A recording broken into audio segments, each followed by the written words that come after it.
Estando Jesús delante del arca de la ofrenda, miraba cómo el pueblo echaba dinero en el arca y muchos ricos echaban mucho.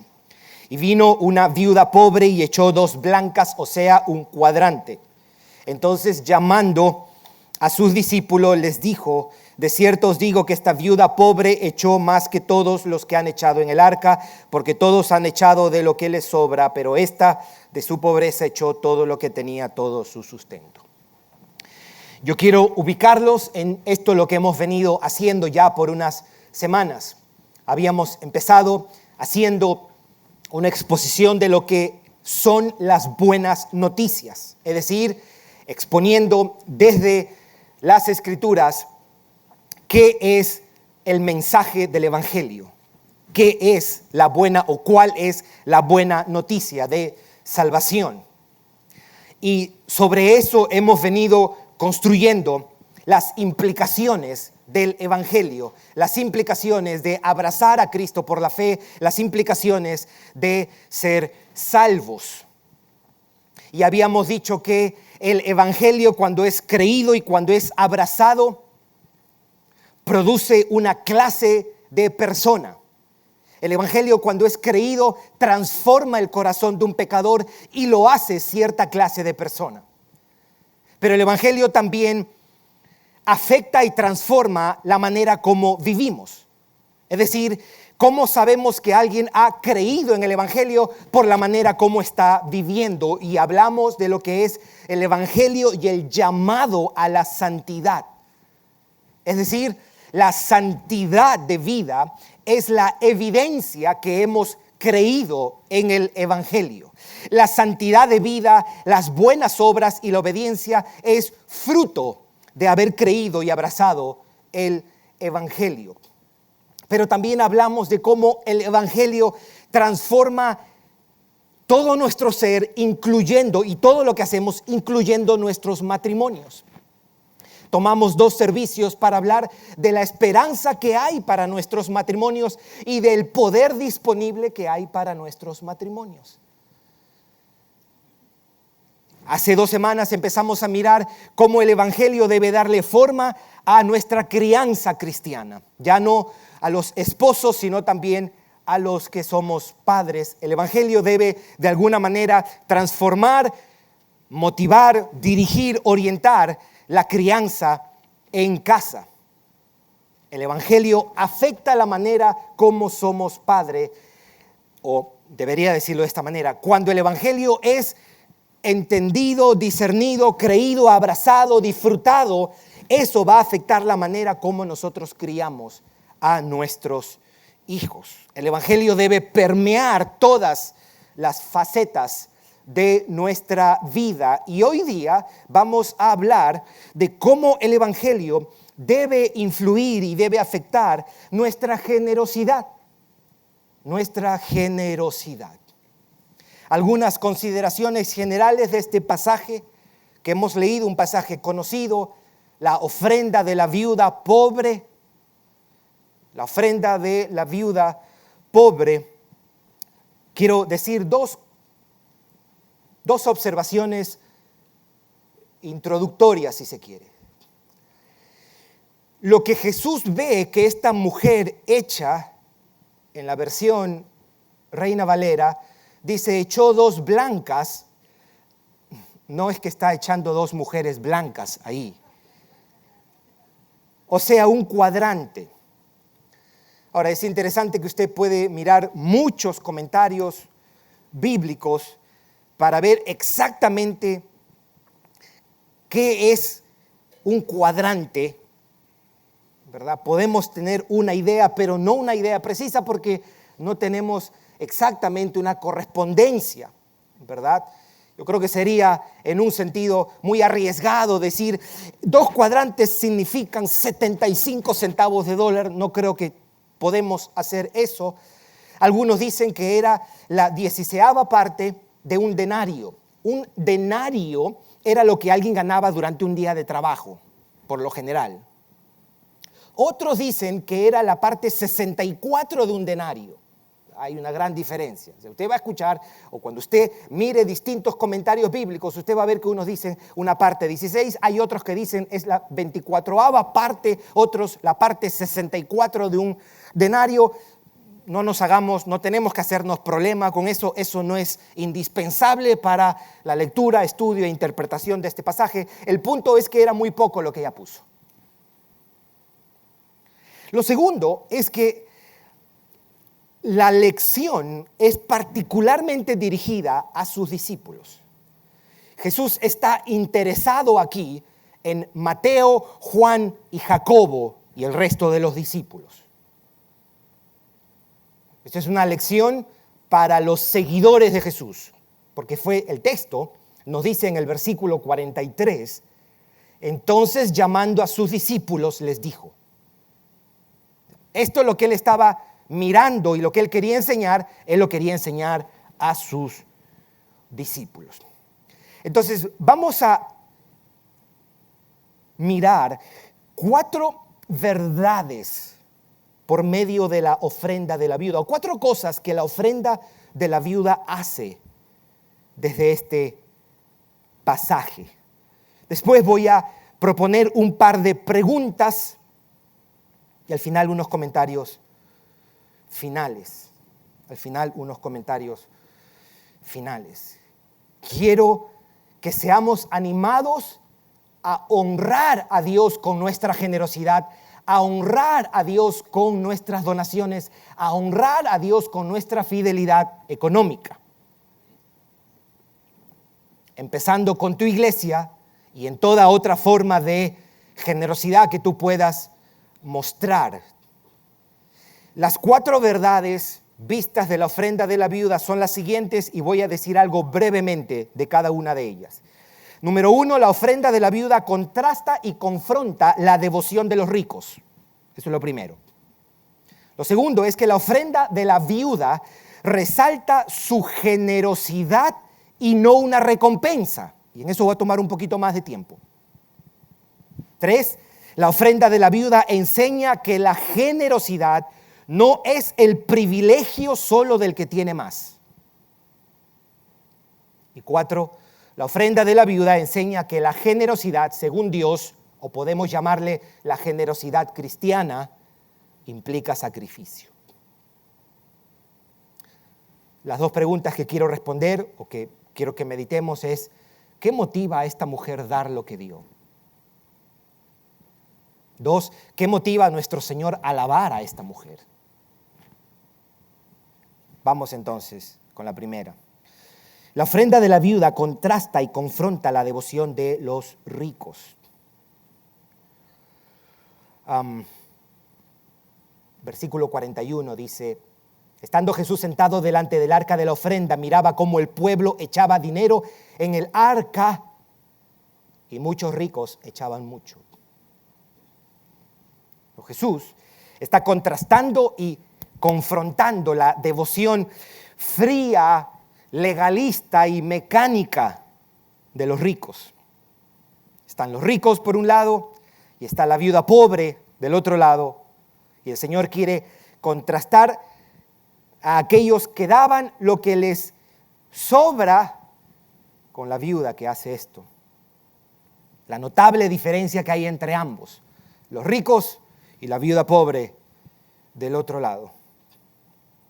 2 personas pueden estar haciendo exactamente lo mismo y hacerlas de maneras distintas.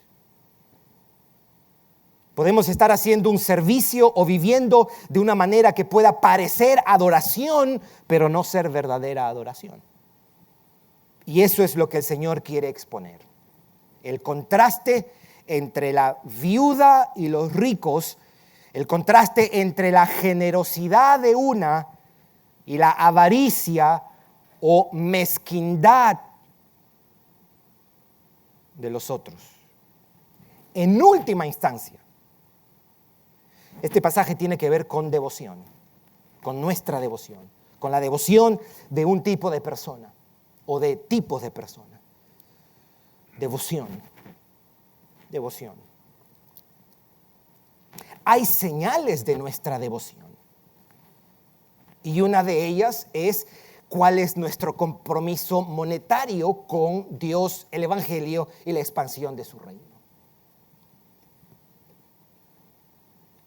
No nos engañemos con esto. 2. La ofrenda de la viuda resalta su generosidad y no una recompensa. Porque el versículo 44, note lo que dice. Porque todos han echado de lo que les sobra, pero esta de su pobreza echó todo lo que tenía, todo su sustento. Punto. Y de ahí pasa al otro tema. Este pasaje no se enfoca en el efecto de la acción de la vida pobre. Ahora, yo debo hacer un paréntesis aquí. Es cierto que la Escritura nos anima a dar de nuestros recursos porque Dios recompensa. Eso es cierto. Proverbios 3:19, por ejemplo, nos invita a eso. Segunda de Corintios capítulo 9 dice, el que siembra poco, cosecha poco. Y en ese pasaje en particular está hablando de dinero. El que siembra mucho, cosecha mucho. Pero aquí en estos versos no se enfatiza el fruto, ni la recompensa, ni el efecto de su ofrenda, solo su generosidad. No dice ninguna palabra de lo que esta ofrenda producirá en términos de cosecha. Ni el Señor ni Lucas dicen, por ejemplo, que la viuda recibió 100 veces más. El pasaje no lo dice. O tampoco dice que todo lo que la viuda sembró, la viuda lo cosechó. No dice eso. O que la viuda recibió en abundancia. Lo único que se señala aquí es su actitud de desprendimiento y entrega. Lo que nuestro Señor está exaltando y celebrando es su generosidad.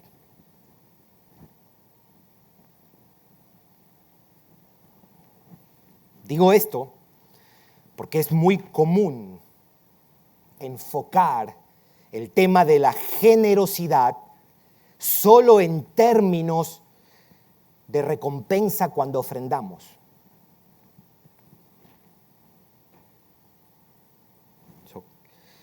Que quede claro y lo quiero repetir otra vez. La Biblia dice, si tú siembras, tú cosechas, y está hablando, 2 de Corintios 8:9, está hablando de una ofrenda monetaria. Pero eso es un principio, no es una promesa. El principio de que todo en la vida, si tú siembras, tú cosechas. Pero eso no quiere decir que Dios le ha prometido a todos los cristianos que van a ser ricos y que van a tener mucho dinero. Y que van a tener mucha abundancia. No es lo que la Biblia, es más, al contrario, la Biblia dice, si tenemos sustento y abrigo, estemos contentos. Contentos. El Baptist Press en estos días publicaba un estudio de Lifeway. Y en el estudio, hecho el año 2022, dice que el 52% de los protestantes estadounidenses que asisten a la iglesia dice que su iglesia les enseña que Dios los bendecirá si dan más dinero a su iglesia y a organizaciones benéficas.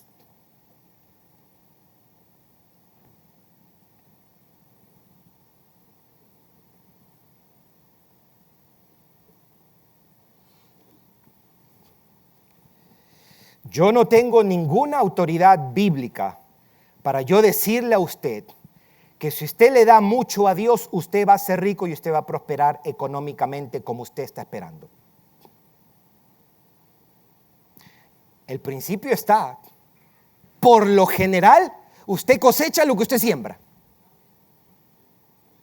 Eso es un principio que no va a cambiar. Y eso aplica a todas las esferas de la vida. Pero de ahí decirle de que Dios está obligado a bendecirlo a usted al punto que usted tenga en abundancia material, no es bíblico. Yo no puedo hacer eso porque la Biblia no enseña eso.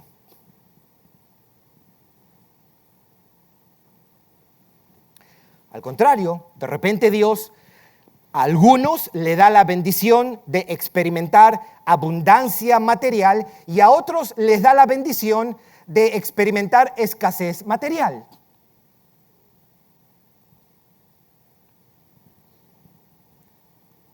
Alguno dirá, ¿cómo que la bendición de experimentar escasez material? ¿Dónde está la bendición?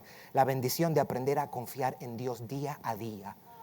Y de saber de que no es mi negocio, no es mi trabajo, no es mi papá, no es mi mamá, no son mis hijos, es Dios que me sustenta. A veces me da mucho, a veces me da menos, a veces me da poco, pero con mucho o con poco, mi provisión viene de Él.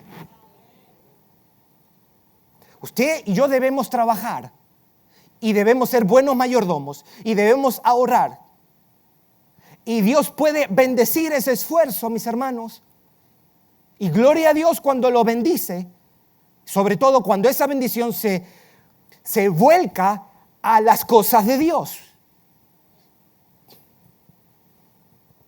El pasaje no está diciendo nada acerca de la recompensa que esta mujer recibe.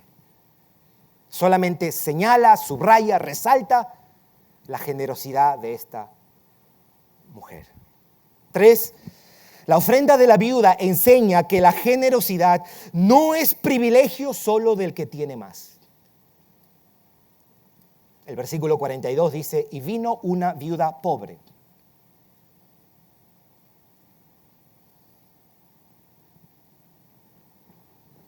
Ella nos recuerda que la abundancia material no es requisito para ser generosos y dadivosos. No es que yo no puedo dar porque, soy viuda, soy pobre, tengo 2 cuadrantes solamente, que den los ricos, que den los que tienen hogares bien constituidos, que no han perdido nada.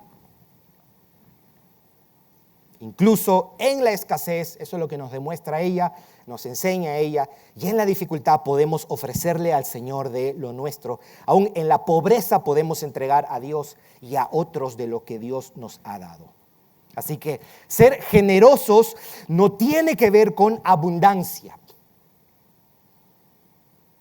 El desprendimiento y la generosidad no depende de tener mucho, terrenalmente hablando, materialmente hablando.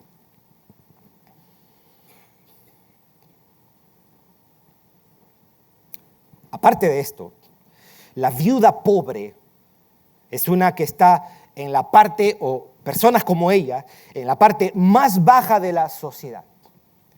En la escala socioeconómico de la sociedad judía, ella está en lo más hondo.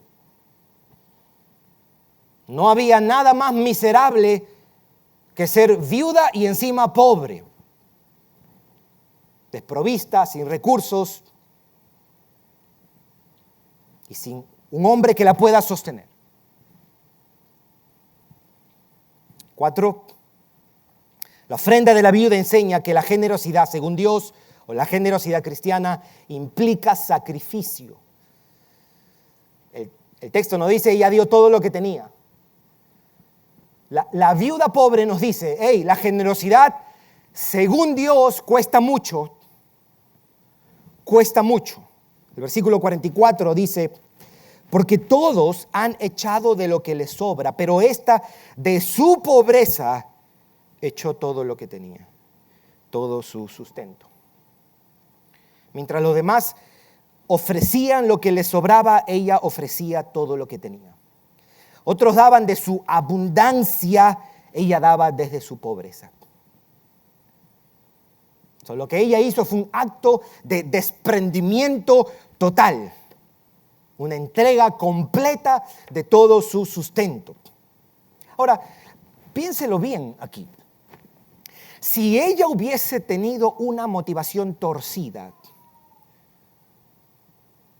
porque alguien pudiera decir, no, ella echó porque sabía que Jesús la iba a ver, o ella echó porque es mejor 2 cuadrantes en las manos de Dios que 2 cuadrantes en un montón de cosas. Si ella hubiese tenido una motivación incorrecta, ¿no cree usted que Jesús hubiese percibido eso? No es que ella dijo, aquí está mi oportunidad para volverme rica. Si eso hubiese sido cierto, Jesús la mira y le dice, mira, pasa nada. Todas estas 4 cosas. La ofrenda de la viuda contrasta y confronta la devoción de los ricos. En el pasaje, la ofrenda de la viuda resalta su generosidad y no la recompensa. No la recompensa. Y mis hermanos, cuando Dios nos permite recibir cosecha de lo que damos, lo único que tenemos que hacer es mirar arriba y decirle, Señor, es pura gracia. Con Dios no hacemos transacciones. Dios no es un casino. Dios no es un casino. Es más, Dios determina el grado de cosecha que cada persona recibe. Usted puede dar $10 y la otra persona puede dar $10 en un momento de necesidad, y a uno Dios le puede permitir cosechar 100 y a otro 12. Y eso no depende de, no es que yo lo di, no, eso depende de Dios. Él es quien determina cuánto nosotros cosechamos. 2 preguntas a manera de estudio. ¿Qué pudiéramos decir nosotros que motiva a esta mujer? ¿Qué la motiva a esta persona que está en extrema pobreza ofrecer todo lo que ella tiene? Algo primero que no podemos decir es que la viuda está motivada por la generosidad de Cristo, porque ella no sabe quién es Cristo y tampoco sabe que Él morirá después para redimir pecadores. Ella no es que está exactamente motivada por Cristo y por lo que Cristo haría después. Pero a pesar de eso, hay algo que nosotros sí podemos afirmar de esta mujer viuda. 3 pasajes. Ella sabía, como cualquier mujer israelita, como cualquier mujer judía, ella sabía lo que la ley decía acerca de los que están en la condición de viudez y pobreza. 3 pasajes por lo menos. Éxodo 22, versículo 22 y 23, Deuteronomio 10 y Salmo 68. Lo voy a leer brevemente. Éxodo 22, del 22 al 23. A ninguna, esto es Dios diciéndole a su pueblo acerca de las viudas. A ninguna viuda ni huérfano afligiréis. Versículo 23.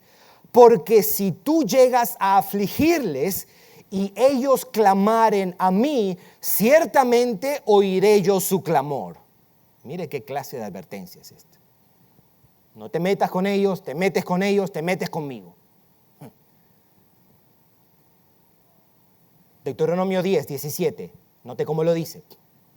Esto es la ley. Deuteronomio 10, versículo 17. Porque Jehová vuestro Dios es Dios de dioses y Señor de señores, Dios grande, poderoso y temible, que no hace acepción de personas ni toma cohecho. Versículo 18. Que hace justicia al huérfano y a la viuda, que ama también al extranjero dándole pan y vestido. Y uno más, Salmo 68, 5. Salmo 68, 5. Estamos tratando de mirar estos pasajes para ver qué sabía la viuda y que se convirtió en su motivación para dar aquí. ¿Qué podemos decir acerca de qué la llevó a ella a tener esa actitud de generosidad y desprendimiento? Versículo 5 del Salmo 68, hablando de Dios, dice que es padre de huérfanos y ¿qué? Y defensor de viudas. Es Dios en su santa morada. Así que ella no conocía quién era Cristo, pero ella sí sabía que el Dios de Israel es un Dios protector que cuidaba a los más débiles y vulnerables. Ella sabía que Jehová el Señor era compasivo, misericordioso y se compadecía de los más frágiles y de los que estaban en miseria. A ella la motiva el Dios que tiene misericordia y hace justicia para proteger y salvar al que está oprimido. La viuda pobre no sabrá todavía quién es Jesús. De repente lo supo después. Pero sabe que el Dios de Israel es un Dios sensible, compasivo, condescendiente y generoso. Y ella tiene su esperanza en ese Dios, y esa esperanza la lleva a ser inusualmente generosa. Esa confianza la hace ser dadivosa. Ella puede confiar porque el mismo Dios que mostró su bondad, compasión y misericordia es el que más adelante la mostrará de manera plena en Cristo Jesús. Ese mismo Dios a quien ella conoce y confía, ese mismo Dios mostrará toda su generosidad en la cruz del Calvario. ¿Qué podemos decir de Jesús? ¿Qué motiva a nuestro Señor a alabar a esta mujer o mencionar lo que hace la viuda? Las palabras de Él, escuche lo que Él dice, escuche lo que está diciendo aquel que unos días después iba a entregar su vida entera. Dice, de su pobreza echó todo lo que tenía, todo su sustento. Esas palabras, al menos en Jesús, evocan lo que Él está a punto de hacer. Darse completamente, entregar todo lo que Él tenía. Como cualquier ejemplo humano de generosidad, Cristo se vio reflejado en la viuda. Es como diciendo, esta mujer se parece a mí. Cristo vio en esta ofrenda, en esta mujer trayendo 2 monedas, echándola. Ella vio una metáfora o una imagen o una parábola de su propio sacrificio en la cruz del Calvario. Toda expresión, mis hermanos, de entrega, de sacrificio y generosidad en el pueblo de Dios siempre será una expresión y un reflejo de la generosidad de Dios. Esa generosidad que Él ha tenido para con nosotros y que tuvo su mayor expresión y demostración en Cristo Jesús. Quiero hacer unos comentarios finales y con esto concluimos. El pasaje, o en el pasaje, se contrasta y también se confronta la inclinación avara y codiciosa de nuestro corazón. Una lectura responsable del pasaje, pausada, meditando, uno debería preguntarse,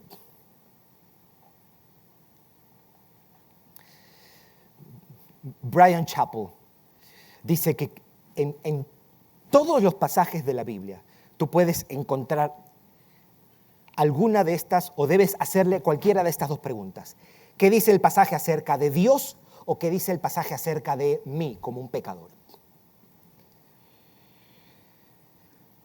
Y estos versos son un desafío a la avaricia. Un desafío a la práctica de retener o querer retener en lugar de dar. Aquí se confronta esa actitud avara, mezquina de nuestro corazón. Así que la viuda pobre de Marcos 12 nos desafía o nos debería desafiar, nos confronta o nos debería confrontar y también nos deja sin excusas a nosotros. Así que cuando seamos tentados a excusarnos por nuestra falta de abundancia o por nuestra escasez para no darle al Señor de todo lo que nosotros tenemos, yo puedo hacer una pausa aquí con los recursos financieros, pero es toda nuestra vida, mis hermanos. Cristo Jesús, todo lo que Él ha hecho y todo lo que Él es para nosotros, es tan glorioso que cuando es abrazado y creído, produce de verdad devoción en un corazón. Devoción. Tú y yo tenemos devoción para algo en este momento. Tu corazón se conmueve por algo. Hay algo que mueve tu corazón en este mismo momento y siempre. Eres una persona y yo somos personas devotas. Tenemos devoción por algo. La pregunta es, ¿quién es el objeto de nuestra devoción? ¿Quién es el objeto de tu devoción? Y esa pregunta deberíamos hacernos nosotros cuando leemos un pasaje como este.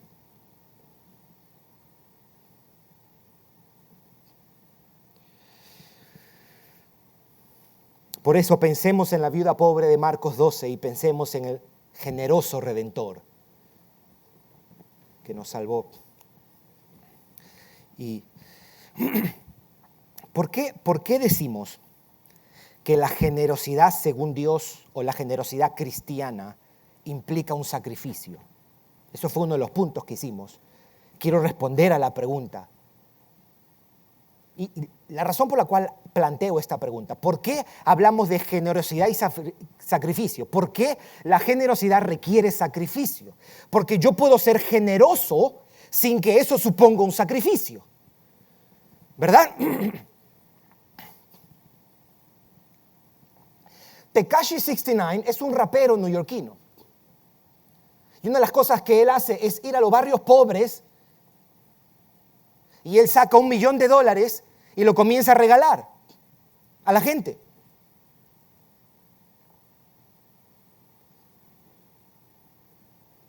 Él tiene mucho dinero, es generoso, él da mucho, pero eso no supone para él un gran desprendimiento, un sacrificio. Él tiene muchísimo de eso. No le afecta un ápice a su cuenta de banco cuando él saca $1 millón.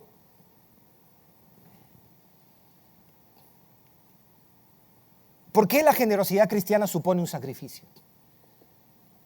El musulmán puede dar mucho, el judío, el hindú, el budista, pero ¿por qué la generosidad cristiana supone un sacrificio? Respuesta: porque ella está fundamentada en la generosidad de Cristo, quien se sacrifica para nuestra redención.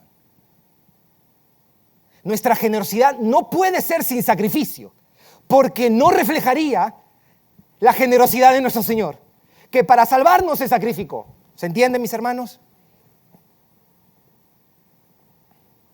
Su generosidad va de la mano con su sacrificio, con su entrega, con su muerte.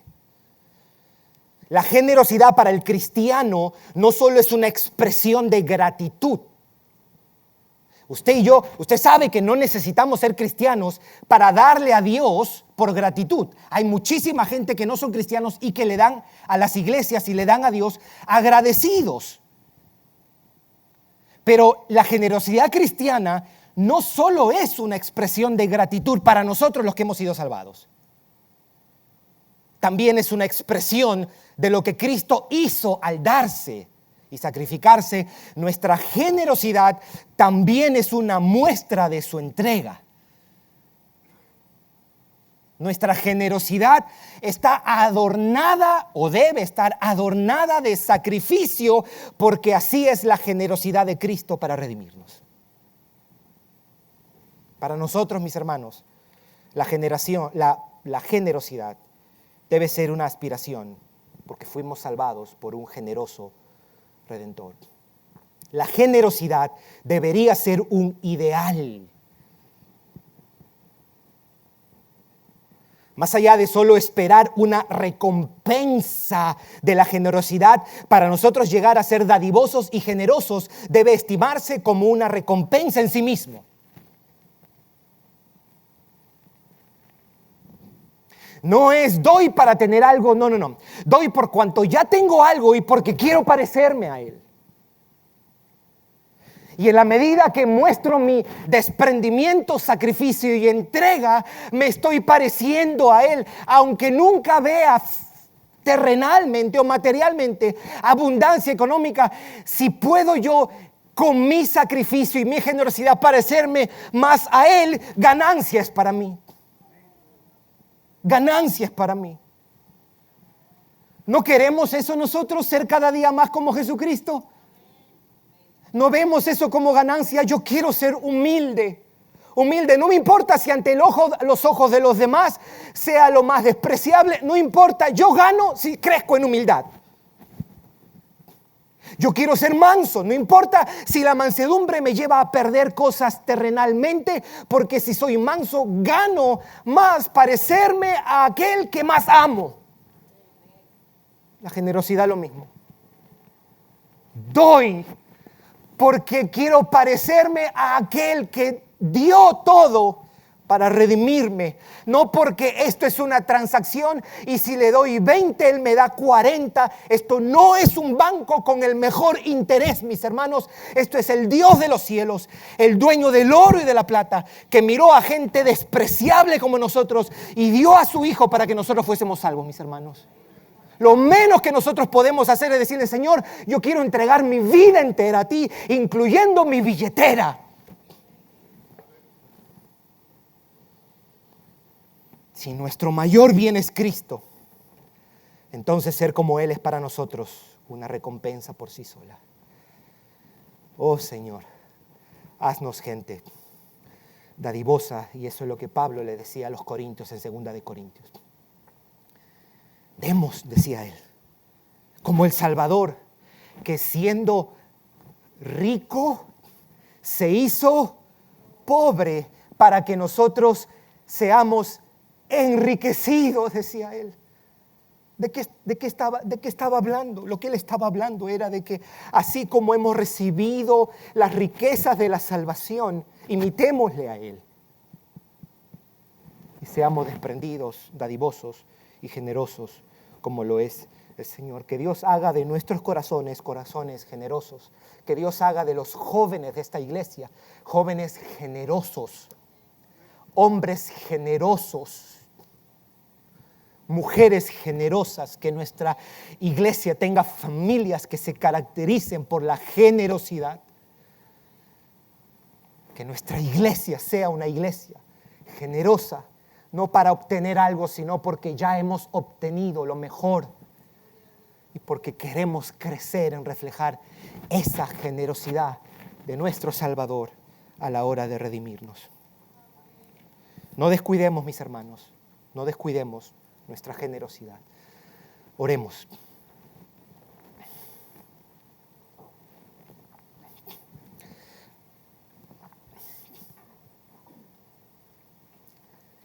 Señor, te damos gracias esta tarde. Somos desafiados por una mujer de la que no tenemos su nombre, de la que no tenemos ninguna referencia más que estos pocos versículos. Que lo único que sabemos de esta mujer, y quizá intencionalmente puesto por ti, inspiraste a Lucas a escribir la condición en la que esta mujer se encontraba. Y entendemos que eso no es casual. Una viuda y pobre, para mostrarnos no solamente un ejemplo de entrega y sacrificio, sino un ejemplo de cuán reflejado te ves cuando hay generosidad de esa clase. Señor, confesamos las tendencias avaras, codiciosas, mezquinas de nuestro corazón. Siempre queremos retener más porque pensamos que es ese dinero en el banco la fuente de nuestro sustento. Señor, que podamos mirar a Cristo y abrazar a Cristo y seamos libres, Padre Santo, libres de la avaricia por querer tener más, cuando en realidad lo que tenemos en Cristo es superior a cualquier bien. Libres de la codicia, oh Señor. Libres, Señor, del egoísmo, de una actitud mezquina. Que seamos libres para dar nuestras vidas enteras, nuestro tiempo, nuestras energías, Señor. Que nos agotemos por ti, oh Dios.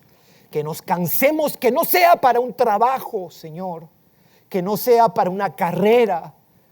Que no sea para una familia. Que sea para ti, Señor. Que seamos generosos, aún en nuestras finanzas, oh Señor. Líbranos de la codicia, líbranos de la avaricia. Gracias por Jesucristo. En su nombre oramos. Amén.